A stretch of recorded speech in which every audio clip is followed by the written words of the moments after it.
یہ دو مختلف واقعات ہیں، لیکن یہ دونوں کہیں نہ کہیں آپس میں جڑے ہوئے ہیں، اور یہ دونوں آگے چل کر پوری مسلم دنیا کے مقدر کا فیصلہ کریں گے۔ پہلا واقعہ حزب اللہ کے سربراہ حسن نصر اللہ کی شہادت ہے۔ اسرائیل کی ایئر فورس نے 27 ستمبر کو بیروت کے مضافات میں رہائشی عمارتوں پر حملہ کیا۔ 7 عمارتوں پر بنکر بسٹر میزائل پھینکے گئے، جن سے 7 عمارتیں زمین بوس ہو گئیں۔ حزب اللہ نے 30 برس قبل لیڈرشپ کی حفاظت کے لیے زمین میں مورچے کھود کر ان کے اوپر بلند عمارتیں بنا دی تھی۔ یہ عمارتیں مورچوں اور لیڈرشپ کا دفاع تھی، لیکن اسرائیل نے ایسے میزائل داغ دیے جو عمارتوں کو توڑ کر مورچوں میں داخل ہو گئے، اور حسن نصر اللہ، ان کی صاحبزادی زینب اور ایران کی القدس بریگیڈ کے ڈپٹی کمانڈر جنرل عباس نیل فروشن شہید ہو گئے۔ اسرائیل نے اس دن لبنان میں 140 حملے کیے تھے، جن کے نتیجے میں حزب اللہ کو شدید نقصان اٹھانا پڑا۔ یہ حملے اس سیریز کا حصہ تھے جن کے ذریعے اسرائیل ایران، حماس اور حزب اللہ کو نقصان پہنچا رہا ہے۔ اسرائیل نے 7 اکتوبر 2023 سے اب تک غزہ پر ہزاروں حملے کیے، جن میں لاکھ کے قریب لوگ شہید اور زخمی ہو چکے ہیں، اور پورا غزہ ملبے کا ڈھیر بن چکا ہے۔ آج غزہ میں کوئی ایک عمارت سلامت نہیں، زخمیوں کے پاس ادویات اور خوراک تک نہیں۔ اس کے بعد ایران کے صدر ابراہیم رئیسی کو 9 لوگوں کے ساتھ ہیلی کاپٹر حادثے میں قتل کر دیا گیا۔ یہ حادثہ بھی ایک سازش تھی۔ ایرانی ماہرین کا خیال ہے سیٹلائٹ کے ذریعے ہیلی کاپٹر کا انجن اور نیویگیشن سسٹم جام کر دیا گیا تھا، جس سے ہیلی کاپٹر تباہ ہو گیا اور صدر ابراہیم رئیسی شہید ہو گئے۔ حماس کے سربراہ اسماعیل ہانیہ ابراہیم رئیسی کے جنازے میں شرکت کے لیے تہران آئے، اور انہیں 31 جولائی 2024 کو ان کی رہائش گاہ پر میزائل داغ کر شہید کر دیا گیا۔ 17 ستمبر کو لبنان میں 3000 پیجرز پھٹ گئے، جس کے نتیجے میں 13 لوگ ہلاک اور 2800 زخمی ہو گئے۔ دوسرے دن واکی ٹاکیز اور سولر سسٹم پھٹ گئے، ان میں بھی 20 لوگ شہید ہو گئے، اور جمعہ 27 ستمبر کو حسن نصر اللہ کو بھی شہید کر دیا گیا۔ اور اسرائیل اب ایران کے مذہبی رہنما آیت اللہ خامنئی کو تلاش کر رہا ہے۔ آیت اللہ اسرائیل کا اگلا ٹارگٹ ہیں۔ یہ سارا معاملہ ایران کے القدس بریگیڈ کے سربراہ قاسم سلیمانی کی ہلاکت سے شروع ہوا تھا۔ امریکہ نے جنرل قاسم سلیمانی کو 2020 میں بغداد ایئرپورٹ پر ڈرون حملے میں شہید کر دیا تھا۔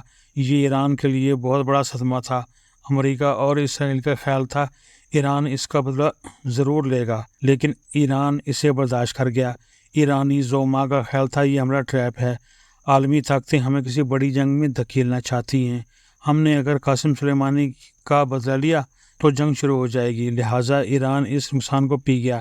لیکن اس کے نتیجے میں حملوں اور ہلاکتوں میں اضافہ ہوتا چلا گیا، یہاں تک کہ حسن نصر اللہ کے بعد یمن پر بھی اسرائیلی حملے شروع ہو چکے ہیں، جس کے بعد رد عمل میں منگل کی رات ایران نے اسرائیل پر 200 میزائل داغ دیے، جس کے بعد اب جنگ میں کوئی کسر نہیں رہی۔ ہمارا پورا خطہ کسی بھی وقت دہتا ہوا تندور بن سکتا ہے۔ عالم اسلام میں اس وقت 2 سوال کیے جا رہے ہیں: اسرائیل کی جارحیت پر اسلامی ملک کیوں خاموش ہیں، اور کیا ایران پر براہ راست حملہ ہو سکتا ہے؟ پہلے سوال کا جواب ہے اسلامی دنیا اس لڑائی کو شیعہ اسرائیل جنگ سمجھ رہی ہے۔ فلسطین میں 1948 سے مسائل چل رہے ہیں۔ ان 76 برسوں میں فلسطین کی سنی آبادی کا اکثریتی حصہ عرب ملکوں میں شفٹ ہو گیا، پیچھے شیعہ آبادی رہ گئی ہے، جس کی وجہ سے لبنان، شام، اردن، یمن اور غزہ میں ایران کا اثر و نفوذ بڑھ گیا۔ چنانچہ عرب اسے اب شیعہ یہودی جنگ سمجھ کر تماشا دیکھ رہے ہیں، جبکہ یہ جنگ دراصل مسلمانوں کے خلاف ہے۔ لیکن نہیں، ٹھہریے، یہ جنگ اصل میں علم اور جہالت اور ٹیکنالوجی اور پسماندگی کی لڑائی ہے۔ دنیا میں 1 ارب 90 کروڑ مسلمان ہیں، جبکہ اسرائیل کی کل آبادی 93 لاکھ ہے۔ یہ 1 کروڑ بھی نہیں ہے۔ اگر اس کی شرح نکالی جائے تو یہ 0.5% بنتی ہے۔ گویا 0.5% لوگوں نے 99.5% لوگوں کو 76 برسوں سے آگے لگا رکھا ہے، جبکہ مسلمان صورتحال کی نزاکت کا اندازہ کرنے کے بجائے اسے شیعہ اور یہودی لڑائی سمجھ رہے ہیں۔ اس میں کوئی شک نہیں، اسرائیل یا یہودی سنی مسلمانوں کے مقابلے میں شیعہ مسلمانوں کے زیادہ خلاف ہیں۔ اس کے 2 وجوہات ہیں۔ نبی اکرم صلی اللہ علیہ وسلم کے زمانے میں خیبر یہودیوں کا معاشی اور عسکری سینٹر تھا۔ اسے 7 ہجری میں حضرت علی رضی اللہ عنہ نے فتح کر کے عرب دنیا سے یہودیوں کا اثر و نفوذ ختم کر دیا تھا۔ چنانچہ یہودی شیعہ سے تاریخی وجوہات سے نفرت کرتے ہیں۔ تو ہم اسرائیل کے دائیں بائیں موجود ممالک میں شیعہ اکثریت میں ہیں، اور یہ ایران کی حفاظت میں بھی ہیں، لہٰذا اسرائیل 50 سال سے شیعہ مسلمانوں سے جنگ کر رہا ہے۔ عالم اسلام صورتحال کی نزاکت کو نہیں سمجھ رہا۔ اس کا خیال ہے یہ لڑائی صرف اسرائیل، ایران یا یہودی شیعہ تک محدود رہے گی، جبکہ اسرائیل سعودی عرب سمیت پورے مڈل ایسٹ پر قبضہ کرنا چاہتا ہے۔ اس کی نظر میں ہر مسلمان، خواہ وہ شیعہ ہو یا سنی، دشمن اور قابل قتل زخمی ہے، لہٰذا یہ اس لڑائی کو ترکی، پاکستان اور انڈونیشیا تک لے کر جائے گا۔ دوسرا سوال، کیا ایران پر براہ راست حملہ ہو سکتا ہے؟ جی ہاں، یہ ہوگا، لیکن سردست ایران کا سب سے بڑا دفاع روس ہے۔ روس نہیں چاہتا امریکہ اور اسرائیل اس کی سرحد تک پہنچ جائے، لہٰذا یہ ایران کو فل سپورٹ کر رہا ہے۔ دوسرا، ایران کے دائیں بائیں افغانستان، پاکستان، ترکی اور سنٹرل ایشیا جیسے طاقتور ہمسائے ہیں۔ ترک فوج اور قوم دونوں مضبوط ہیں۔ پاکستان ایٹمی طاقت ہے اور اس کی 20% آبادی شیعہ ہے، اس کی فوج بھی مضبوط ہے۔ سنٹرل ایشیا قدرتی وسائل سے مالا مال ہے اور افغانستان اب تک 3 عالمی طاقتوں برطانیہ، سوویت یونین اور امریکہ کو پسپا کر چکا ہے، لہٰذا امریکہ اور اسرائیل کو اندیشہ ہے یہ ممالک کہیں ایران کے ساتھ کھڑے نہ ہو جائیں، اور اس خطرے کے پیش نظر ترکی اور پاکستان کے حالات خراب کیے جا رہے ہیں۔ دونوں ملکوں کے عوام اور فوج میں دوری پیدا کی جا رہی ہے، انہیں معاشی طور پر کمزور اور IMF کا غلام بھی بنایا جا رہا ہے تاکہ یہ کسی وقت کھل کر ایران کی حمایت نہ کر سکیں، جبکہ سنٹرل ایشیا کو فوجی لحاظ سے کمزور رکھا جا رہا ہے اور ان کی حکومتیں بھی امریکہ نواز ہیں۔ عرب ملکوں میں بھی بادشاہت کا کارڈ کھیلا جا رہا ہے، تمام عرب ملکوں کے شاہی خاندانوں کو باور کرایا جا رہا ہے ہم اگر آپ کی حمایت سے پیچھے ہٹ جاتے ہیں تو آپ کے تخت گر جائیں گے اور عوام ملک پر قابض ہو جائیں گے۔ یہ کارڈ بھی عرب ملکوں کو خاموش بیٹھنے پر مجبور کر رہا ہے۔ میرا خیال ہے اسرائیل ایران پر ہلکے حملے کرتا رہے گا، یہ اسے جنگ پر مجبور کرتا رہے گا تاکہ ایران کے پاس جنگ کے علاوہ کوئی آپشن نہ بچے، اور اگر جنگ ہو گئی تو امریکہ اور اقوام متحدہ افغانستان میں طالبان کی حکومت کو تسلیم کر لیں گے، پاکستان کی امداد میں اضافہ کر دیا جائے گا، بھارت کو پاکستان میں چھیڑ چھاڑ سے روک دیا جائے گا اور BLA کو ایران میں پناہ دلا دی جائے گی تاکہ پاکستان کے پاس ایران کی حمایت نہ کرنے کا جواز موجود ہو۔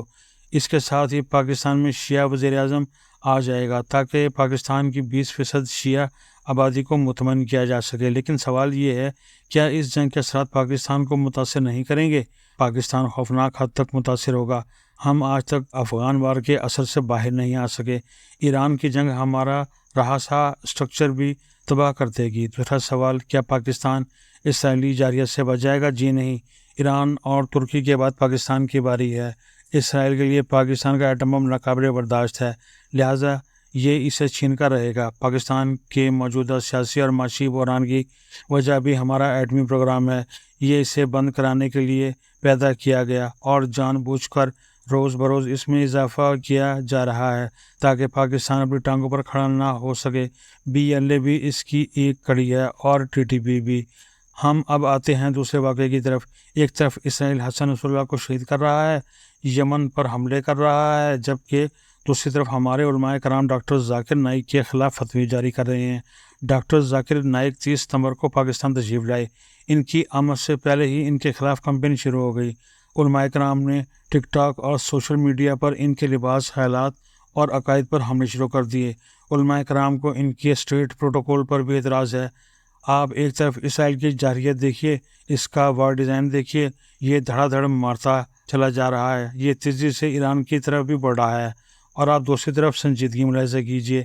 ہم کبھی ڈاکٹر ذاکر نائک کے راستے میں چرپائی بچھا کر بیٹھ جاتے ہیں اور کبھی غزہ کے مظلوم مسلمانوں کی حمایت میں اپنی ہی سڑکیں بند کر دیتے ہیں، ہم کبھی سپریم کورٹ کا گھیراؤ کر لیتے ہیں اور کبھی چیف جسٹس کے ڈونرز کی ویڈیو لیک کر کے تالیاں بجاتے ہیں، ہم کبھی لاہور بند کر دیتے ہیں اور کبھی راولپنڈی اور کبھی ریڈ زون پر چڑھائی کر دیتے ہیں، اور یہ سب کچھ کرتے ہوئے ایک لمحہ کے لیے بھی یہ نہیں سوچتے یہ تماشے جان بوجھ کر ہو رہے ہیں، یہ سوشل میڈیا کے ذریعے ہو رہے ہیں، اور ان کا صرف ایک ہی مقصد ہے، پاکستان کو ایران کی حمایت کے قابل نہ چھوڑنا، پاکستان کو ایٹم بم سے محروم کرنا، اسے 4 چھوٹے چھوٹے حصوں میں تقسیم کرنا اور پورے عالم اسلام کو اسرائیل کا غلام بنانا۔ مجھے نہیں معلوم ہماری آنکھیں کب کھلیں گی۔